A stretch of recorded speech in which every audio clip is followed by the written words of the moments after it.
Aujourd'hui, l'idée, c'est de vous donner un aperçu des différentes techniques d'imagerie que j'utilise dans mon programme de recherche. L'imagerie est vraiment centrale dans toutes mes études. Donc, je l'applique beaucoup. Présentement, on va focuser aujourd'hui sur les problèmes de dos chronique, dont la douleur lombaire. Mais évidemment, on a tous nos domaines de recherche. Donc, vous allez voir que ces techniques peuvent être appliquées dans différents contextes. Donc, les muscles paraspinaux, paravertébrales sont des muscles qui sont vraiment importants dans la stabilité de la colonne vertébrale. Ils partent au niveau cervical et longent de chaque côté jusqu'à la colonne lombaire. Un des muscles qu'on focus beaucoup dans mon domaine, c'est le muscle multifidus ou multifide qui commence au niveau cervical et longe jusqu'au niveau lombaire. C'est un petit muscle, mais il est très important pour la stabilité. Donc, pourquoi est-ce qu'on focus au niveau musculaire dans le contexte de douleur lombaire? Dans les années passées, il y a eu un focus beaucoup sur les disques intervertébraux puis aussi les vertèbres comme source potentielle de douleur. C'est toujours notre but comme chercheur d'identifier la douleur vient de où. Mais la réalité, c'est que dans 85% des cas des gens qui ont des douleurs chroniques lombaires, on ne peut pas vraiment identifier la source de douleur en tant que telle. Donc, c'est une douleur qui est plus mécanique. Donc, on s'est mis dans les 10-15 dernières années à vraiment focusser au niveau des muscles paraspinaux. Ils sont importants, ils ont un rôle de stabilité et avec l'imagerie, ce qu'on s'est mis à voir, c'est qu'il y a beaucoup de changements dégénératifs qu'on peut voir et quantifier en utilisant certaines techniques. Donc, on a vu ça chez les gens qui ont des douleurs chroniques. On voit ça aussi chez des douleurs, chez des conditions plus spécifiques comme des hernies discales ou une sténose spinale. Et on voit aussi une association entre ce qu'on voit au niveau musculaire, donc la santé générale des muscles, et aussi la fonction physique générale des patients. Donc, ça, c'est super intéressant parce qu'on peut vraiment essayer d'aider avec le prognostic, le traitement, d'avoir des traitements un petit peu plus focusés. On sait que les personnes qui ont des douleurs de dos chroniques, l'exercice, évidemment, c'est central à la réhabilitation.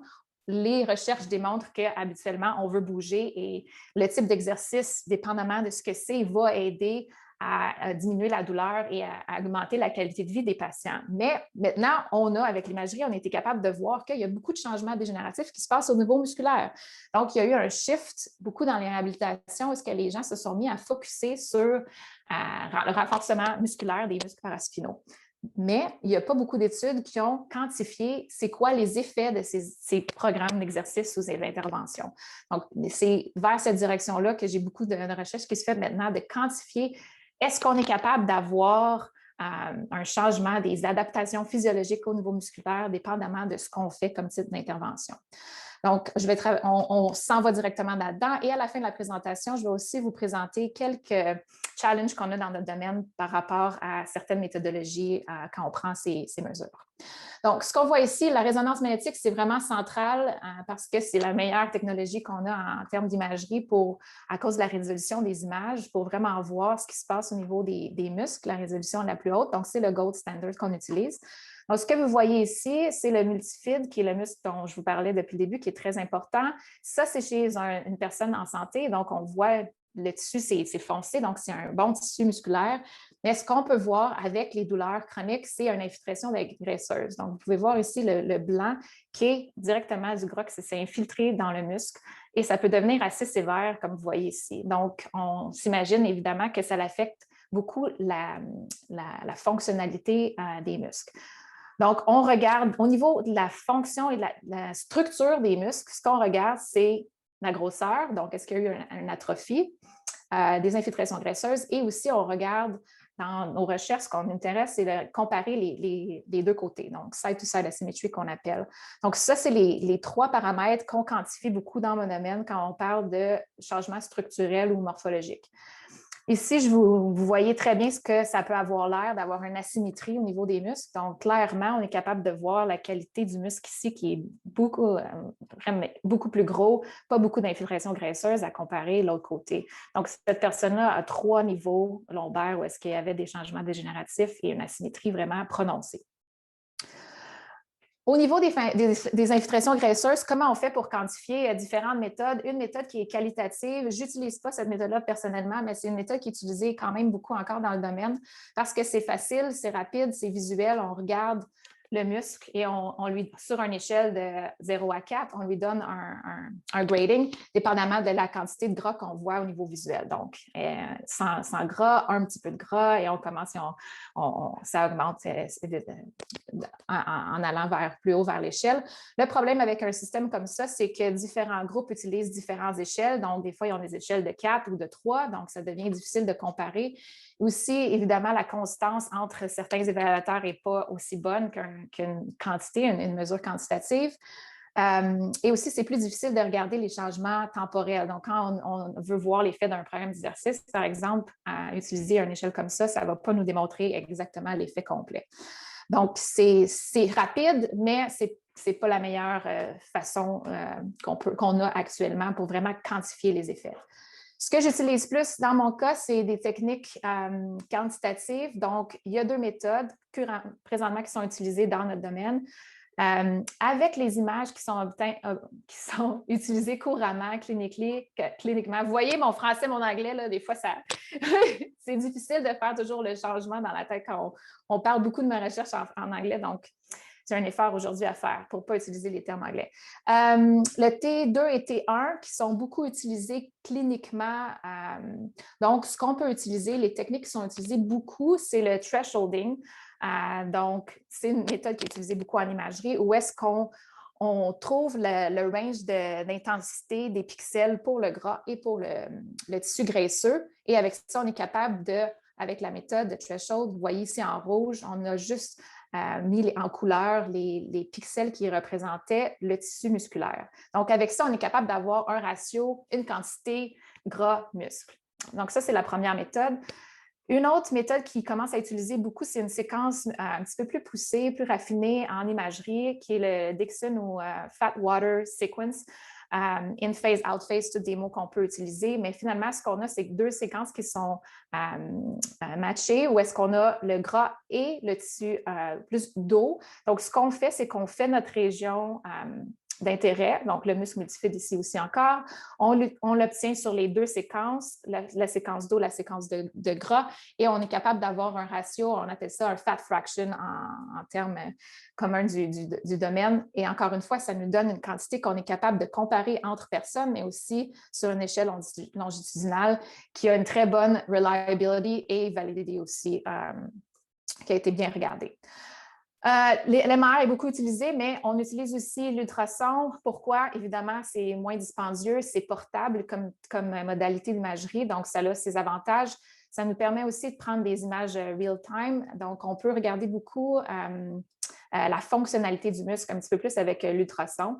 Ça a des avantages, par contre, ça fonctionne moins bien chez les personnes qui sont plus âgées. Pourquoi? Parce que naturellement, la qualité des muscles diminue, donc la qualité d'image aussi diminue. C'est plus difficile à prendre certaines mesures. C'est plus difficile aussi quand on a des gens qui ont un BMI qui est plus haut parce que ça atténue les zones d'ultrason, donc c'est plus difficile. Donc ça, c'est des avantages qu'il faut prendre en ligne de compte. Et c'est sûr que c'est plus difficile d'identifier nos landmarks quand on utilise l'ultrason que quand on a une résonance magnétique. Mais on est capable de quantifier les changements morphologiques en utilisant l'ultrason également. On peut regarder une méthode aussi de éco-intensity, une mesure d'éco-intensity qui nous permet également avec l'ultrason d'avoir une idée de la qualité du muscle. Donc, on n'est pas capable d'avoir un pourcentage exact gras-muscle, mais on est capable d'avoir avec l'éco-intensity qui est aussi une technique basée sur l'intensité des pixels gras-muscle, avoir un indicateur de qualité musculaire en utilisant l'ultrason. Et j'ai aussi été capable de démontrer la constance de ces techniques-là récemment j'ai publié en comparant un évaluateur qui est plus novice avec un experience rater. Donc, on était capable de voir qu'il y a une bonne constance dans ces mesures. L'avantage principal de l'ultrason, c'est vraiment la fonction. Donc, on est capable de prendre des mesures aussi en différentes positions. Donc, on voit ici la façon, donc, on peut prendre des mesures couchées. Donc, je prends beaucoup des mesures couchées parce que ça nous permet de voir une différence entre le muscle quand il est au repos versus quand on contracte le muscle. Donc, ça, c'est une technique qu'on utilise beaucoup dans mon domaine pour voir la contraction musculaire. Donc, vous voyez ici l'épaisseur quand la personne est au repos versus quand on lui fait faire une contraction musculaire, comme vous voyez ici. Donc, on lève le bras et ça contracte le muscle contralatéral. Donc, on est capable de quantifier le pourcentage de contraction, qui est quelque chose qu'on peut comparer entre des personnes qui ont des douleurs versus des personnes qui n'ont pas de douleur et aussi voir une différence après un programme d'intervention. C'est aussi une technique qu'on utilise aussi, beaucoup en réhabilitation comme biofeedback. Les gens qui ont des douleurs chroniques lombaires, un des types d'intervention qu'on fait beaucoup, c'est motor control qui nous permet, on veut montrer aux patients comment contracter le muscle multifide souvent parce que c'est comme si le muscle est un peu endormi, il ne fonctionne pas bien. Donc, on leur montre comment faire la contraction, mais en faisant l'ultrason en même temps, ils sont aussi capables de voir la contraction. Donc, c'est un outil qu'on utilise également en réhabilitation, l'ultrason. La dernière technique que je voulais vous montrer aujourd'hui, c'est une autre technique avec l'ultrason qui s'appelle le Shear Wave Elastography. Ça nous permet d'avoir une quantité, plus de regarder au niveau physiologique, l'élasticité, stiffness qu'on dit beaucoup en anglais aussi. Donc, de voir ce qui se passe au niveau vraiment du muscle, parce qu'on sait que les personnes qui ont des douleurs chroniques, souvent, ont beaucoup de spasmes. Les muscles sont stiffs, donc on voit ça, on a été capable de démontrer ça. C'est une technique en émergence, je vous dirais, en recherche en MSK, mais il y a des études qui ont démontré que les gens qui ont des douleurs chroniques lombaires, leurs muscles lombaires sont plus stiffs que les personnes qui n'ont pas de douleur. D'autres contextes où est-ce que cette technique-là peut être intéressante, c'est de regarder les effets directs d'une intervention, comme par exemple faire un programme de stretching, où est-ce qu'on peut voir la différence pre-post. On peut voir massage aussi, ça a été utilisé dans le contexte de massage. Foam rolling, qui est aussi faire des techniques plus de myofascial release. Ce sont toutes des techniques qu'on utilise en thérapie, mais ça a été évalué pour voir est-ce qu'on voit, est-ce qu'on peut quantifier un effet au niveau musculaire en utilisant ces techniques-là. Donc, c'est vraiment en émergence, mais ça fonctionne vraiment bien. Ce qu'on voit aussi, moi, la façon que je l'ai utilisé, c'est de comparer le muscle au repos versus quand il a contracté. Donc, vous voyez comment la couleur a changé. Donc, le stiffness du muscle a augmenté avec la contraction. On est capable de quantifier ça directement avec les données qui nous donnent en kilopascal ou en meter per second, qui sont des données qui sont données directement par l'ultrason. Donc, j'ai aussi appliqué ça récemment chez un patient qui a eu une chirurgie lombaire où est-ce qu'il y a eu un remplacement d'un disque vertébral, un disque artificiel qui a été mis. Et on lui a fait faire un programme d'exercice et on a quantifié pre-post, évidemment, ce qui s'est passé au niveau musculaire. Donc, c'est vraiment une technique qui est intéressante et en émergence.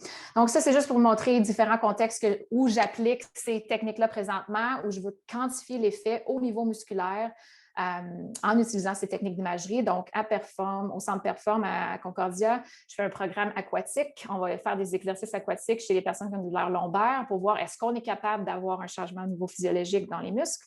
J'ai aussi un autre projet où est-ce qu'on regarde neuroelectrical stimulation. Donc, ça, c'est un mat où est-ce que les gens, c'est plus passif, mais après 10 semaines de traitement, est-ce qu'on est capable de voir un changement au niveau musculaire encore une fois?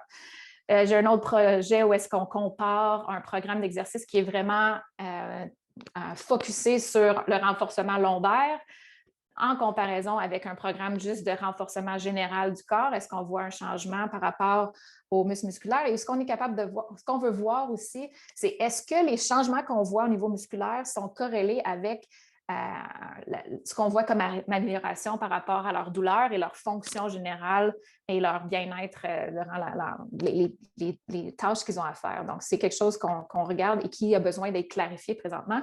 J'ai aussi appliqué ça récemment chez un groupe d'artistes au cirque, évidemment, qui mettent leur corps dans différentes positions de stress. Donc, c'est un groupe, une population intéressante à utiliser qui ont des problèmes de lombaire.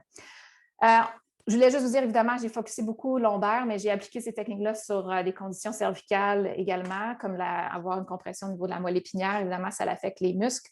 Donc, ça peut s'appliquer not juste au lombaire, mais dans différents contextes. Et en terminant, je voulais juste attirer votre attention. Évidemment, il n'y a pas de domaine de recherche qui est parfait et un des challenges qu'on a dans mon domaine, c'est différents chercheurs utilisent différentes méthodologies pour prendre ces mesures-là et ça crée des problèmes dans le sens que ça devient difficile de comparer les études entre elles. Un des problèmes inclut utiliser différentes définitions quand on fait la délination des muscles. Donc, comme vous voyez ici, une méthode, c'est d'inclure cette partie de gras quand elle est présente dans la région du muscle et une autre façon, c'est de l'exclure. Donc, les deux méthodes sont maintenant utilisées et évidemment, quand on compare les études qui ont utilisé des différentes méthodes, ça brouille les résultats, donc ça devient compliqué. Certaines personnes aussi ne prennent pas en ligne de compte des facteurs confondants qui sont importants. Donc, récemment, j'ai publié un papier avec un groupe d'experts où est-ce qu'on veut vraiment donner un set de recommandations claires. C'est pour vraiment pousser la standardisation de ces mesures qu'on prend et de focusser sur tous les aspects qui doivent être tenus en ligne de compte quand on fait certaines études comme ça, dont les facteurs confondants, quel niveau on devrait mesurer, combien de slices d'MR on devrait regarder pour s'assurer qu'on a un bon effet de la fonctionnalité et des changements possibles. Donc, si c'est quelque chose qui vous intéresse, je vous conseillerais de vous référer à ce papier-là. Et en terminant, évidemment, les techniques présentement sont faites beaucoup manuellement, donc ça prend du temps et on pousse vraiment le domaine pour aller vers une plateforme plus automatisée, donc avec des ingénieurs en imagerie, on utilise des techniques de AI pour pousser vers l'automatisation de ces mesures-là. En publiant certains papiers, on a été capable de aussi voir des changements par rapport à la forme des muscles, donc différence entre les femmes et les hommes dans simplement la forme du muscle d'un niveau à l'autre. Les groupes d'âge aussi, on est capable de voir une forme, pas juste la grosseur, mais la forme des muscles est différente. Donc, ces techniques-là nous permettent de voir ça également. Et on a appliqué ça récemment aussi chez des personnes qui avaient une hernie discale avec une douleur unilatérale, où est-ce qu'on a comparé le muscle du côté affecté versus le muscle qui n'était pas affecté, donc la douleur où est-ce qu'il y avait le côté où est-ce qu'il y avait la douleur versus le côté qui n'avait pas la douleur.